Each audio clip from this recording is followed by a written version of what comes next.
Ayan, bili-bili na kayo dito mga idol, mga kanguso. Ayan po, mayroon tayong breast part, halagang 100 pesos lang po yan. At siyempre mayroon tayong jumbo hotdog.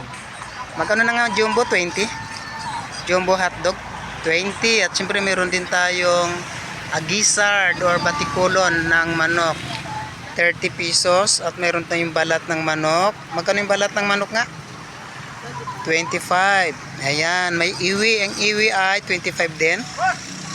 25, 30. At siyempre may isaw. Ito, paborito ng mga bata. Isaw, 10 piso lang. Ayan, at siyempre yung balat ng baka ay 15. Ayan. So, dito lang po yan sa Barcadas, sa may highway lang. So, ayan, may mga iniihaw na po tayo dyan dahil may mga order na po yan. So, ayan, sa mga barbecue lovers dyan, punta na kayo dito sa may Barcadas Grill and Resto Bar. At syempre, mayroon din tayo mga idol mayroon din tayong goto dito sa Carlos Caldo. Ito, bagong luto po yan mga idol. Ayan mainit-init po yan. Hindi pa natin naaapo yan ulit, pero bagong luto po yan. Ayan, ito po yung mga presyo po niya.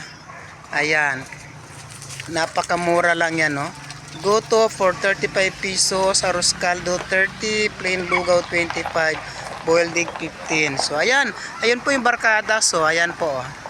Ayan, tinututukan natin ng camera. At syempre, itong pisto natin na to, nandito lang po tayo sa may highway.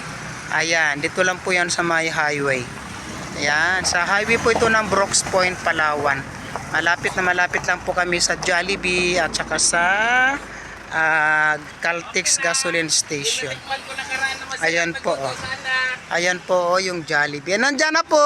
Ayan. So alin na kayo dito mga kanguso.